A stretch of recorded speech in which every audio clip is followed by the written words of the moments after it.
Morning. அதிகாலை நேரம் கிளம்பிட்டேன். பைக் போட்டாச்சு.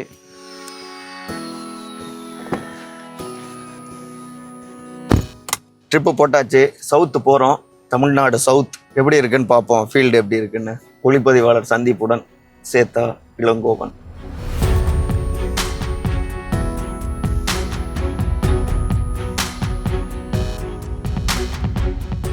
காலையில் கிளம்புனதை பார்த்தீங்க இல்லையா?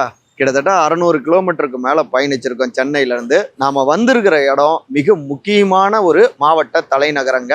நம்முடைய கல்வி தந்தை, அதாவது கர்ம வீரர் காமராஜர் ஐயாவுடைய மாவட்டம் விருதுநகர் மாவட்டத்துக்கு வந்திருக்கோம். அதனுடைய ஹெட் குவார்ட்டர்ஸ் தலைநகரத்தில் தான் இருக்கும். இங்கே இந்த தொகுதி எப்படி இருக்குது, இங்கே நிலவரம் எப்படி இருக்குது, மிக முக்கியமாக இந்த விருதுநகரில் வெற்றி அடைஞ்சு கோட்டைக்கு செல்வாரா கேப்டனின் மகன் அப்படிங்கிறாங்க. தேமுதிக போட்டி போடுறாங்க. இங்கே அதிமுகவும் வலுவாக இருக்காங்க. ஸோ விருதுநகர் எப்படி இருக்குது, சில கள நிலவரங்கள், இதை கடந்தும் தமிழ்நாட்டில் இருக்கக்கூடிய சில முக்கியமான செய்திகள் எல்லாவற்றையும் இந்த ஃபீல்டு ஒர்க்கில் இருந்து இன்றைய நம்முடைய இளங்கோவன் எக்ஸ்பிரஸில் நீங்கள் பார்க்கலாம். நான் உங்கள் சகோ சேத்த இளங்கோவன். நிகழ்ச்சிக்கு போகலாம்.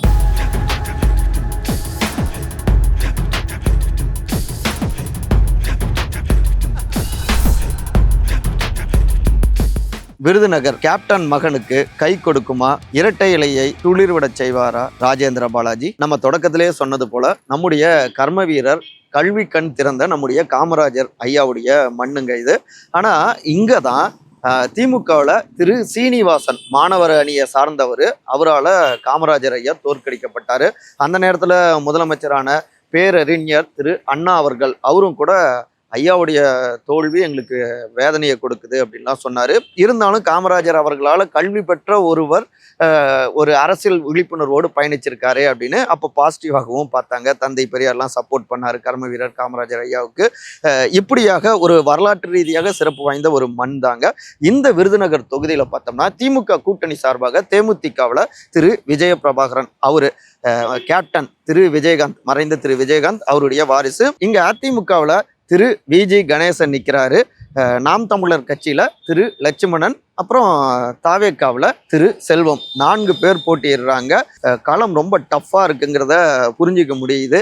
எல்லா பக்கமும் பரப்புரையில் தீவிரமாக ஈடுபட்டு இருக்காங்க. ஆனால் இங்கே வந்த உடனே பார்த்தோம்னா சாலைகள்லாம் கொஞ்சம் குறுகலாக இருக்குது. மாலை நேரத்துக்கு பிறகு பார்த்தோம்னா நிறைய இடத்துல ஆள் அட்ரஸே இல்லைங்க, அந்த மாதிரி அமைதியாக இருக்குது.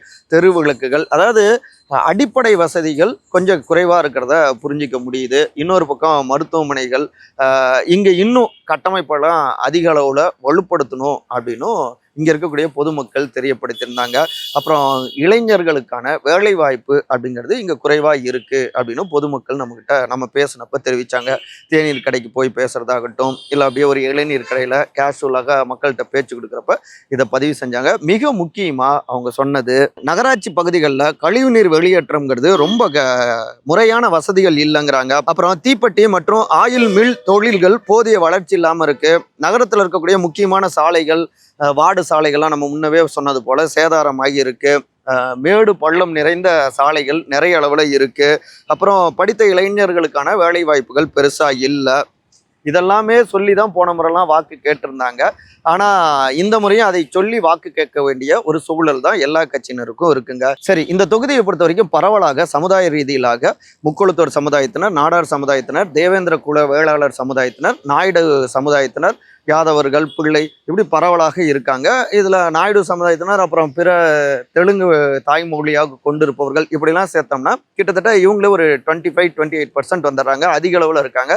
ஸோ இங்கே வெற்றி தோல்வியை தீர்மானிக்கிறதுல தெலுங்கு பேசக்கூடிய மக்களும் முக்கியமானவங்களாக இங்கே இருக்காங்க. இதெல்லாம் குறிவைத்து காய் நகர்த்தி தான் இங்கே தேமுதிகவுக்கும் தொகுதி ஒதுக்கப்பட்டிருக்கு. திரு விஜய் பிரபாகர் அவரை பொறுத்த வரைக்கும் இந்த தொகுதியில் மண்ணின் மைந்தர் அப்படின்னு பரப்புரையை முன்னெடுக்கிறாரு. நான் உங்கள் வீட்டு பிள்ளைங்க அப்படின்னு பரப்புரையை முன்னெடுக்கிறாரு. ஏன்னா கேப்டன் திரு விஜயகாந்த் அவருடைய சொந்த ஊர் இங்கே அருப்புக்கோட்டை பக்கத்தில் தான் அந்த அடையாளத்தை முன் வச்சிருக்காரு. இன்னொரு பக்கம் போன தேர்தலில் காங்கிரஸ் கட்சியோடு போட்டியிட்டு எம்பி தேர்தலில் சுமார் ஒரு 4000 வாக்குகள் வித்தியாசத்தில் தான் வெற்றி வாய்ப்பை இழந்தார். திரு மாணிக் தாக்கூர் அவரு வெற்றி அடைஞ்சார் காங்கிரஸில். இப்போ அவருடைய சப்போர்ட்டும் காங்கிரஸுடைய சப்போர்ட்டும் இங்கே இணைஞ்சிருக்கு. மாணிக் தாக்கூருக்கு இங்கே ஒரு செல்வாக்கு இருக்குது. இப்போ 2 பேருமே சந்தித்து பேசியிருக்காங்க. இவர் அவரை போய் சந்தித்து ஆதரவு கொடுங்கண்ணே, ஹெல்ப் பண்ணுங்கண்ணே அப்படின்னு ஆதரவு கேட்டிருக்காரு. இப்போ களத்தில் கையும் வருவதால் கூடுதல் பலம் தேமுதிக முரசுக்கு இருக்கு அப்படின்னு சொல்றாங்க தேமுதிகவுக்கு.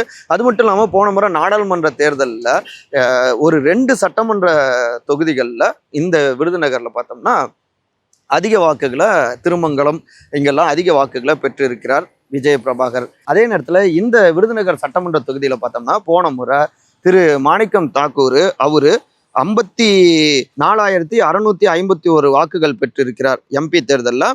இவர் விஜய் பிரபாகரன் 52,855 வாக்குகள், சுமார் ஒரு 2000 வாக்குகள் மட்டும்தான் குறைவு. இப்போ கையும் உதவி செய்வதால் கூட்டணி பலம் சிபிஎம் மார்க்சிஸ்ட் கம்யூனிஸ்ட் கட்சி, இடதுசாரிகளுக்கு விசிகா இப்படி பலருடைய ஆதரவு இருக்கு அப்படின்னு இங்க நிச்சயமா கோட்டையில கொடி நாட்டி விடலாம் அப்படின்னு அவங்க நம்புறாங்க தேமுதிகவினர். அதே நேரத்தில் இங்க அதிமுக வேட்பாளர் திரு விஜி கணேசன், இங்க அவருக்கு நல்ல செல்வாக்கு, அதாவது முன்னாள் அமைச்சர் திரு கேடி ராஜேந்திர பாலாஜி அவருடைய ஆதரவு அவங்க டீம் தான் பார்த்துக்கிறாங்க. இங்க அதிமுகவும் பரப்புரையில பல இடங்கள்ல அவங்களும் தென்படுறாங்க. முக்கியமா அதிமுகவுக்கும் இங்க வலுவான கோட்டை இருக்கு. பூத் லெவலில் இங்க நல்ல ஸ்ட்ரென்த்தா அவங்க இருக்காங்க. 100க்கும் மேற்பட்ட பூத்துகள் நல்ல ஸ்ட்ரென்த்தா இருக்காங்க. அவங்க கூட்டணியும் பலமா இருக்காங்க. போன முறை பார்த்தோம்னா திருமதி ராதிகா சரத்குமார் இங்க எம்பி தேர்தலில் நின்னாங்க, கணிசமான வாக்குகளை பெற்றிருக்காங்க. இப்ப பாஜக இன்னொரு பக்கம் அதிமுக இரண்டுமே கூட்டணியில் இருக்கிறதால, அது மட்டும் இல்லாமல் திரு ஜான் பாண்டியன் கூட்டணியில் இருக்காரு. இவங்களுடைய இந்த பரப்புரைகள் எல்லாமே அதிமுகவை இலையை துளிர்விட செய்து விடும் அப்படின்னு அவங்களும் நம்புறாங்க. ஸோ பயங்கரமான ஒரு வார் ஓடிக்கொண்டிருக்கு அப்படிங்கிறத புரிஞ்சிக்க முடியுதுங்க. ஸ்டாலின் வைத்த கோரிக்கை, பிரேமலதா கொடுத்த சத்தியம். தேமுதிகவை திமுக கூட்டணியில் இணைச்சதுக்கு முக்கியமான காரணமே 234 தொகுதிகள்லையும் அவங்களுக்கு வாக்கு வங்கி, அதாவது ஒரு குறைவில்லாமல் 5000 ஓட்டுகள் இருக்கு அப்படிங்கிறது. அதை ஒட்டி தான் 10 தொகுதிகள். மிக முக்கியமாக சவுத்தில் 1-2 தொகுதிகள் கூட அதிமுக பக்கம் போகக்கூடாது அப்படின்னு கருதுனாங்க. இப்போ இந்த விருதுநகர் மாவட்டம் எடுத்துக்கிட்டா கூட 7ல் 1 தான் இவங்க அதிமுக கூட்டணி வெற்றி. 6 இங்க கோட்டைன்னு பார்த்தோம்னா அமைச்சர்கள் திரு தங்கம் தென்னரசு திருச்சூழியில் போட்டிடுறாரு, திரு சாத்தூர் ராமச்சந்திரன், திரு KKSSR ராமச்சந்திரன் அருப்புக்கோட்டை, இப்படி நல்ல பவர், திரு தங்கபாண்டியன், இப்படி பவர்ஃபுல்லான ஆட்கள் இருக்காங்க. அவங்க எல்லோருமே இந்த ஒட்டுமொத்தமான மாவட்டத்தையும் கைப்பற்றணும். அதில் முக்கியமாக அவர்கள் எல்லோரிடமும் கொடுக்கப்பட்டிருக்கிற மாவட்ட செயலாளர்கள் உள்ளிட்ட பலர்கிட்டையும் கொடுக்கப்பட்டிருக்கிற அஜெண்டா என்னன்னா, டாஸ்க்கு விஜய் பிரபாகரனை வெற்றி பெற வைத்தே தீரணும் அப்படிங்கிறது தான். முதலமைச்சர் திரு மு.க. ஸ்டாலின் அதை கொடுத்திருக்காரு. ஏன் அப்படின்னா தொடக்கத்திலேயே 10 தொகுதிகள் பெற்றாலும் மிக முக்கியமாக ஒரு 4-5 தொகுதிகளை கவனிக்கிறாங்க தேமுதிகவில். அதில் குறிப்பாக விருதாசலத்தில் திருமதி பிரேமலதா விஜயகாந்த், விருதுநகரில் திரு விஜய் பிரபாகரன், அப்புறம் சேலம் மேற்கு எடுத்துக்கிட்டா திரு மோகன்ராஜ், இப்படி ஒரு 5 தொகுதிகளை அவங்க கூடுதலாக கவனிக்கிறாங்க. அதில் இந்த 2 பேருடைய வெற்றியை உறுதிப்படுத்தி தரணும் பிரேமலதா விஜய் பிரபாகர் அப்படின்னு கேட்டிருந்தாங்க. அது மட்டும் இல்லாமல் மைத்துனர் திரு சுதீஷ், அவருக்கு ராஜ்யசபா சீட்டு. இதுக்கு நாங்கள் கேரண்டி அப்படின்னு அறிவாலய தரப்புல தெரிவிக்கப்பட 234 தொகுதிகளையும் வேலை பார்த்து 200+ திமுக கனவுக்கு நாங்கள் கேரண்டி தரோம் அப்படின்னு பிரேமலதா விஜயகாந்த் அவங்களும் சத்தியம் போட்டு கொடுத்துருக்காங்க. கேப்டன் விஜயகாந்த் அவருடைய அனுதாபம், மினிஸ்டர்ஸுடைய ஆதரவு, இதெல்லாமே விஜய் பிரபாகரனை கோட்டைக்கு அனுப்பிடும் அப்படின்னு தேமுதிகவினர் உறுதியாக நம்புகிறாங்க. அதே நேரத்தில் அதிமுகவுடைய பொதுச் செயலாளர் திரு எடப்பாடி பழனிசாமி அவர் 0.5% அவங்க அந்த பக்கம் போயிட்டாங்கன்னு அவர் பேசி அந்த உடல் மொழி இது எல்லாமே தேமுதிகவை வாக்கு வங்கியே இல்லை அப்படின்னு விமர்சித்தது ரொம்ப சீனதாக அவங்கள உணர்றாங்க தேமுதிக. அதனால் திருமதி பிரேமலதா விஜயகாந்த் எல்லா பக்கமும் இப்போ இறங்கி அடிக்கிறாங்க. தொடக்கத்திலேயே பார்த்தோம்னாங்க பெருசாக அவங்க தொகுதியை தாண்டி பரப்புரைக்கு போகலை. இப்போ இவர் எடப்பாடி சீண்டிய உடனே பல தொகுதிகளுக்கு பரப்புரைக்கும் போகிறாங்க திமுகவுக்காக. அங்கே மேலும் நீங்கள் நம்பிக்கை துரோகம் செஞ்சீங்க, அதாவது எங்களுக்கு ராஜ்யசபா சீட் தரேன்னு சொல்லி ஒப்பந்தமே போட்டிருக்கீங்க அப்படின்னு அதை காமிச்சு அட்டாக் பண்ணாங்க. இதுக்கு எடப்பாடி பதிலடி கொடுத்தாரு. நான் 2026 தான் கொடுப்போன்னு சொல்லியிருக்கோம் வாய்மொழியாக, ஆனால் அவங்க இப்போயே கொடுக்கலையேன்னு கேட்குறாங்க அப்படின்னு அவர் விமர்சிக்கிறாரு. இருந்தாலும் நம்பகத்தன்மை இல்லாதவர் எடப்பாடி, வாக்குறுதியை காப்பாற்ற மாட்டாரு அப்படின்லாம் தேமுதிகவுடைய இந்த பரப்புரையும் மற்ற தொகுதிகளில் திமுகவுக்கு கை கொடுக்கும் அப்படின்னு முதலமைச்சர் திமுக தலைவர் திரு மு.க.ஸ்டாலின் கணக்கு போடுறாரு. இப்படி பல விஷயங்களுக்கும் தமிழ்நாடு முழுக்க நடக்கிற அந்த சமகால அரசியல் பரபரப்புகளுக்கும் இந்த விருதுநகர் தொகுதியும் விருதாசலம் தொகுதியும் முக்கியமானதா இருக்கு. இவர்களுக்கு இடையில நாம் தமிழர் கட்சியும் எல்லா பக்கமும் எங்களுக்கு ஒரு முறை வாய்ப்பு கொடுங்க அப்படின்னு பரப்புரையில் ஈடுபட்டுக்கிட்டு இருக்காங்க. புதிதாக தாவேகாவும் களத்துக்கு வந்திருக்கு. சவுத்தில் திருநெல்வேலி தூத்துக்குடிலாம் பரப்புரை செஞ்சார் திரு விஜய் அவங்க தலைவர். அதில் நல்ல கூட்டம் கூடினது. இங்கே சவுத்தில் அது ஒரு பூஸ்ட் கொடுத்த மாதிரி இருக்குது. இது எல்லாமே அதிமுகவுக்கு நெருடலை கொடுக்கும், வாக்குகளை பிரிக்கும், நம்ம வெற்றி அடைஞ்சிடலான்னு தேமுதிக கணக்கு போடுது. ஆனால் அதிமுகவும் இங்கே வலுவான வாக்கு வங்கியோடு இருக்கிறதால, அவங்க கூட்டணியே பலமாக இருக்கிறதால இங்கே ஒரு டஃப் ஃபைட் இருக்குங்கிறத நம்மளால் புரிஞ்சிக்க முடியுது.